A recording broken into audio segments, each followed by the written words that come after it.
Welcome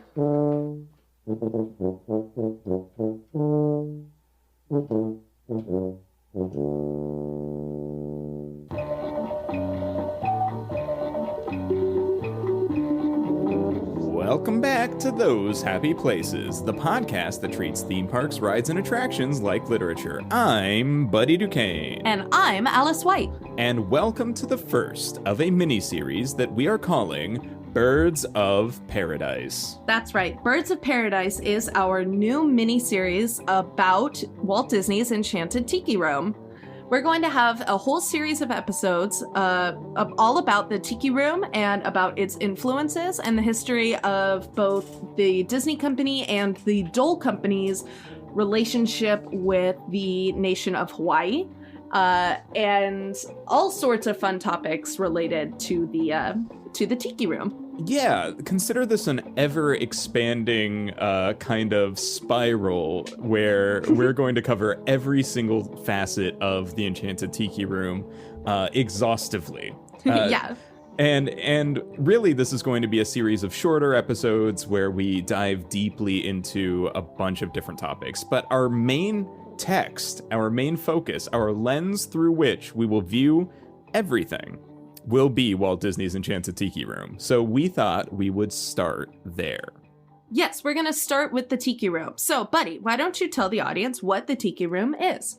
All right, quick stats on the Enchanted Tiki Room. It is a sit-down show type attraction. No ride elements are present here. You sit on a bench in a room while the show happens. The show opened in 1963. It was originally sponsored by United Airlines. Soon after, the sponsorship transferred to the Dole Pineapple Company. It is the first attraction at Disneyland to feature audio-animatronic actors and characters. So that is very, very important and revolutionary in the themed entertainment business. I would consider the Enchanted Tiki Room a beloved classic, not only for myself, but for theme park fandom at large. It is a remarkable show. Absolutely. It involved, from the get-go, some of the most intensive, most technologically advanced animatronics that anybody had ever seen. And it opened in, did we say what year it opened? In 1963. Yes. Just 4 years after the annexation of Hawaii. And so it focuses a lot on the Hawaiian aesthetic, and it takes a lot of inspiration from the tiki culture, which was all the rage through the 40s, 50s, and 60s. Yes, and that's going to be a whole other topic for another episode. But it's important to note that this was like a major stepping stone in the proliferation of tiki culture. Like, now it had met the mainstream. It had met Disneyland. It was a attraction at a major popular, theme park resort. So this is kind of a big deal. Absolutely. So, as you said, it is a sit-down attraction. It seats about 230 to 250 people in the room. It's quite small. And given that it runs every 15 to 17 minutes or so, that's a fairly high capacity ride. But you can only fit one group of people at a time. So one show runs at a time for about 250-ish people.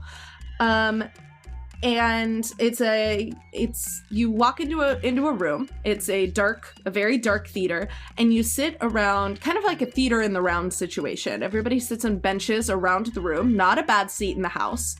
And you sit facing in on like a fountain that's surrounded by little flowers, and that's your like centerpiece to start. And the room is dark, and you can't hardly see anything around you.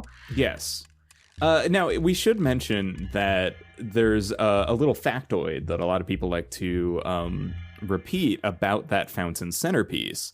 And it's that fountain centerpiece has a storage compartment beneath it, because that fountain centerpiece was supposed to be the fountain centerpiece of the original attraction design. That's right. Which was that of a dinner theater. That's absolutely right. So the fountain was supposed to be like a coffee bar. And the whole place was supposed to be like a dinner theater. But that proved, of course, to be not very feasible with the large crowds that were in Disneyland. You couldn't really run a show very often if you've got people sitting there eating multiple courses of dinner. And so it became more feasible to do it just as a show. And so that's why it's a theater in the round kind of situation. Yeah. So like you said, everybody files in, everybody sits down. The theater in the round arrangement is, if you ask me, ingenious.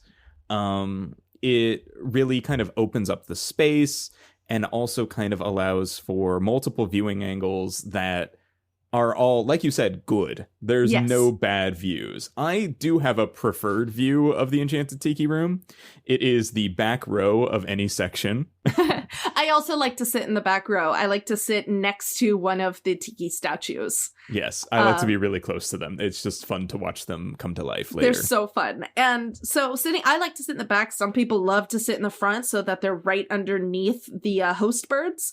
But really, there is not a bad seat in the house. And every time you go, you could sit in a different spot and have a different view of the attraction. And it's not going to be drastically different, but it is going to be, you could sit closer to your favorite bird. You can sit underneath the tiki like we like to do.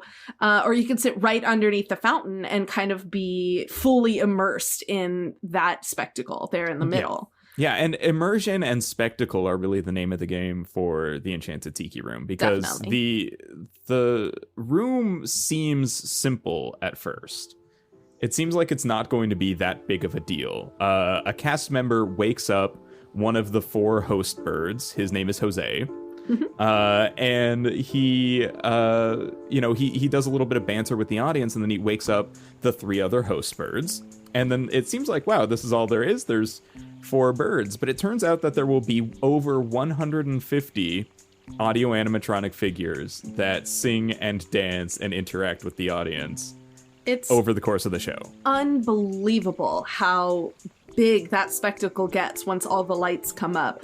And when you think that this is the first attraction to use these audio animatronics, and that they started with 150 of them, that's ambitious as heck. It's huge, and you're totally fully surrounded on all sides by birds and flowers, all of which can move their mouths and dance along with the music that plays. Another really fun fact, speaking of like the technology of this attraction, is that at the time it ran on computers, but it ran on 1963 computers.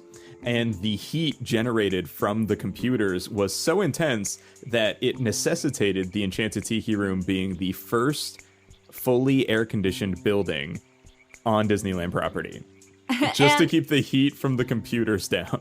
It's amazing. And it still is, to this day, one of the nicest, coolest places to sit in the park. If you're having a long, hot day at the park, you grab yourself a Dole Whip and sit down in the tiki room, and you'll be all better after 15 minutes. Yeah, it's a great 15-minute break, but it's not just a sit-down like attraction. Like it's so much more than that. It really is kind of a special experience. So let's talk a little bit about the story, or what passes for a story in the Enchanted Tiki Room. Sure, it's not really much of a plot necessarily. I mean, there's a little bit of a plot that goes on, what with the storms and stuff, but it's for the most part, it's a very straightforward little tale. Like you said, the cast member goes and wakes up Jose. And Jose is our main host bird. He's, I think, the main attraction. And Jose wakes up and he says, "Wow, look at all the lovely people. It's so good to have you. Let me wake up my friends." And he wakes up Michael. And so Jose, he's supposed to represent, all of the host birds represent different countries. And so Jose represents Mexico. And he wakes up Michael, who represents Ireland. Michael wakes up Pierre, who represents France, and then Pierre wakes up Fritz, who represents Germany. And they all have their super fun little accents, which we can talk about another time. Yes, I think we'll dive into the lore of the birds in a future episode, because it's the quickest way to say it is they are all caricatures of their nationalities. Definitely. And it's definitely played for laughs. And those laughs are maybe not so good in maybe not, the year 2020. Maybe not so friendly. Right. But we can talk about that in a future episode. But these 4 birds, they start singing. They're welcoming you to the tiki room, and then the lights come on, and you see all of the animatronics, and they're all singing along to to the tune we all know and love, the Tiki Room song. In the tiki room. An original track by the Sherman Brothers, and one of the catchiest tunes ever written by humans. It's so catchy, and it's so much fun. It's remarkably catchy. You're probably already singing it to yourself after hearing the title. Mm-hmm. Even if you've never been to the Enchanted Tiki Room, it stands out as kind of a cultural icon of Disneyland, but it has a wider appeal than that. It's just really simple, repetitive, like I said, catchy, jaunty, energetic. It's a good song, if a little in the same way that Small World is a little nerve-rending. Just a little too repetitive, but yeah. In a way that is like super fun for kids. And one of the best parts about the Tiki Room song, one of the best features in the song, is when they invite you to sing along with them. Yeah, Join Us Now in Another Chorus is the top of the 3rd chorus, I believe, and suddenly it's interactive. And then you get to sing along with your bird friends. And of course, you already know the chorus because it is in the Tiki room. And it's just like, I couldn't ask for an easier chorus to learn. Thank you, birds. Thank you, birds. In. Thank you for teaching us this adorable little tune and then inviting us to also sing it with you. And that's one of the things that makes the Tiki Room so special. I think it's not just a show. You're not just there to watch. You're there to play along. And it's not the only time they will invite you to sing along either. No. And so this turns the whole experience into one that you can join along with. So they sing a handful of songs. All of them are good. We'll talk about them in detail. At some point, though, we're all singing so loud and so joyfully that a thunderstorm starts. Oh no! Oh no! And a thunderstorm starts, and the birds say, "Oh, I think we've angered the gods with our with all of our joyfulness, all our celebration. The gods have been angered with all the celebrating," says Michael. Which is it's an odd line that we will return to, and it's also the only conflict in the show. Right. Is that there is a storm that starts up, that kind of, as the Tiki Room has several layers of quote unquote waking up, right? Like, First we wake up Jose, then we wake up the other hosts, then we wake up the Glee Club, then we wake up the flowers, and then we finally end up waking up the Tiki gods. Yes. Who kind of turn the flowers' song into a more militaristic. The title of the song is Hawaiian War Chant, which we will address. We will get there. And that feels a little bit more menacing than the rest of the show, and it culminates in the beginning of the thunderstorm. But almost immediately after, it is completely calm, and the show ends. So is there really an arc here? Is there really a conflict? Not really. But that moment of building intensity when the whole room feels alive, and even the outside world seems to join into what's happening in the Enchanted Tiki room. Yeah, that fake thunderstorm. When I was a little kid, that fake thunderstorm always felt so real. It looks really good. The windows go dark and they shimmer like there's rain falling down them outside, and it really shakes the space with how loud that like bass boom is of that thunder. And then they wind down and they say, "Oh, we need to, relax. This was too much." But you do get one final song to kind of it's not just a goodbye song, but it's like a celebration of what we experienced here together. Yeah, you heard the birdies sing. Exactly. And they sum it all up. The flowers did their thing. The tikis did their chant. And then they all light up at little parts. And the best, why we like to sit in the back is those tikis that like line the very back wall. Their eyes open and start looking at you. And it's really cool. Yeah, a room that truly feels magical when it is doing its thing. Mm-hmm. I mean, for a concept for a themed space, the Enchanted Tiki Room is brilliant in its simplicity. It's a living room, right? Not a living room, but a room that lives. A living room, right. Yeah. Every inch of the space gets involved in the story that it wants to tell.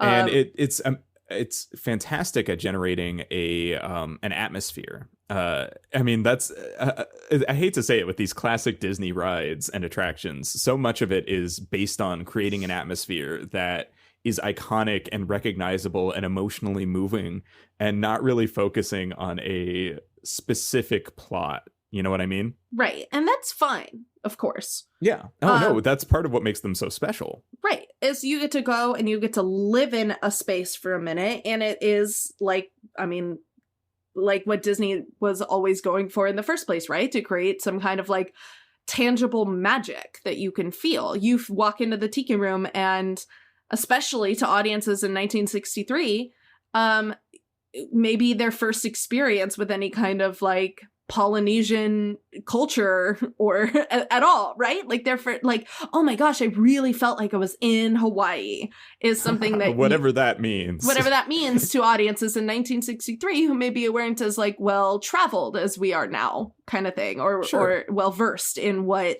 you know, Hawaii actually is or means. Yeah. And that's cool, but it also lends itself to a lot more questions and a lot more things to discuss, which is what this series is all about. Yeah, I mean, if we wanted to do one episode on the Walt Disney's Enchanted Tiki Room, this is probably where we would end it, right? We would talk about the ride, or the attraction rather, its atmosphere, what makes it important and unique.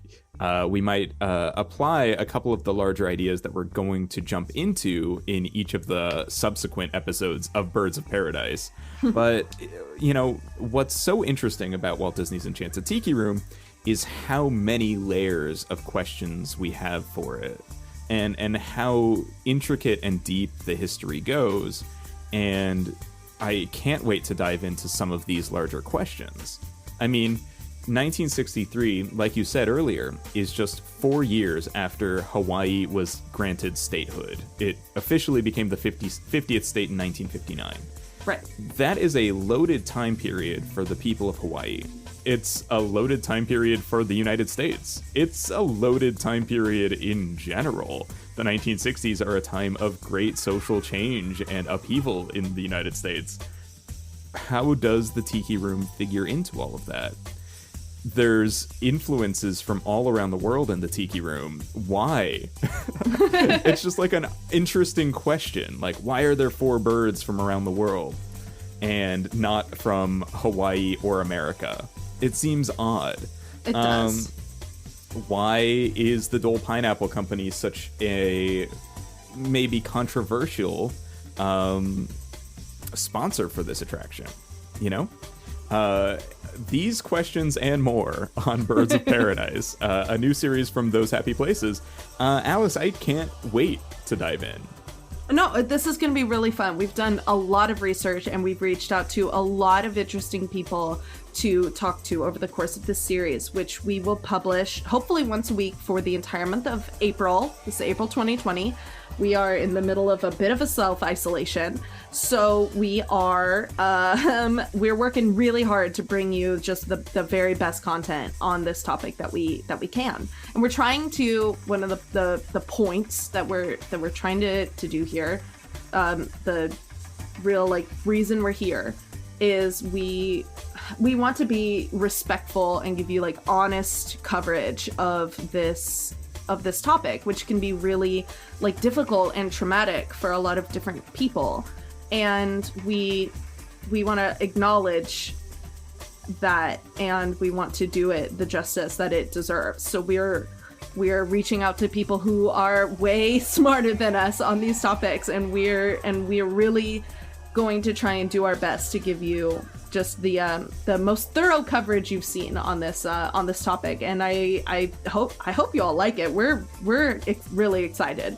Yeah, I mean, we would not give this much time if we didn't think it was important, if we didn't think that the Enchanted Tiki Room had something unique about it to say. We, of course, try to do this for every attraction that we cover, but with the amount of time that we have on our hands, we figure we can go the extra mile and really dive deep into this specific attraction. There are so many little ways that this ride reflects Disneyland, Disney as a company, America, California as a nation, California as a place closest to Hawaii in general, and very dear to Disney's heart and to the design of the space of Disneyland. So this is going to be huge. It's going to be really big. So we don't even know how many episodes this is going to end up being. So I can't wait. I'm so excited. Thank you so much, everybody, for coming along for the ride. And biggest, most specialist thanks to Aslam Chaudhry and Charles Gustine for being our patrons on our Patreon. Yeah, the two of them are donating at the D ticket level, which you can also donate at, and we will read your name at some point in every episode of Those Happy Places. Sure, and if that's not a level that you think you can contribute at, there are many levels with many different fun perks, including lots and lots of bonus content. Yeah. So you can head on over to patreon.com/thosehappyplaces to access all of that. Yeah. And, Alice, we may be doing a lot of talking about the Enchanted Tiki Room over the course of the next month. And a lot of that conversation is going to happen online. Yes, online. The best place to find us, the easiest place to get a hold of us is on Twitter. The show is on Twitter at Happy Places Pod.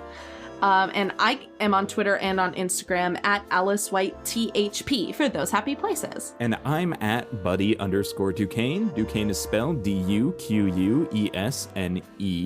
And if you want to talk to us in more detail than Twitter will allow, you can always find our Discord server for Those Happy Podcasts, which includes all of the podcasts we host, including The Joust, or Giving the Gift of Murder, or the recently reignited Rogue Fun, a podcast story, which Alice is just so amazing to have back. It's so good to be back with Rogue Fun. That is for Star Wars fans of all types. And if you want to talk about it, or if you want to talk about anything, especially the Tiki Room, go ahead and contact us, and we will link you to our Discord server, which is called Those Happy Podcasts. And Alice, I believe I will be adding some music to this episode. And where would you have found that music? I'm not sure yet, but this is where I'm going to record the music credit. Hey, this is Buddy Duquesne of the future, recording the music credit as promised by Buddy Duquesne of the past. Here I am. I found some great music on the Free Music Archive on an album called 2 Zombies Later, Volume 1. Here are the tracks that I used in this episode. I used Acapulco 2000 by Jack Fetterman and the Hi-Fi Music Direction. I used Bongo Avenger by Eric and Ryan Kilkenny. I used Exotica Revisited by Jeff Chenault and Andrew Izold. I even used Jungle Village by Der Plan. And I used our theme music, The Lonely Bull, by Scotch in Soda, or Max MicMillan. And I also used a Those Happy Places classic, In Your Arms by Kevin MacLeod. You can find all of this on the freemusicarchive.org under Creative Commons 4.0 Attribution License. Good. Yeah. Thank you. Thank you so much. Alice, thank you for doing this show with me and for jumping into this crazy project. I'm all in, bud. You know I am. I love this topic, and I'm so excited to make more. You're the best co-host a girl could ask for. No, you're the best. And to everyone out there, thank you for listening, and we hope you return to Those Happy Places.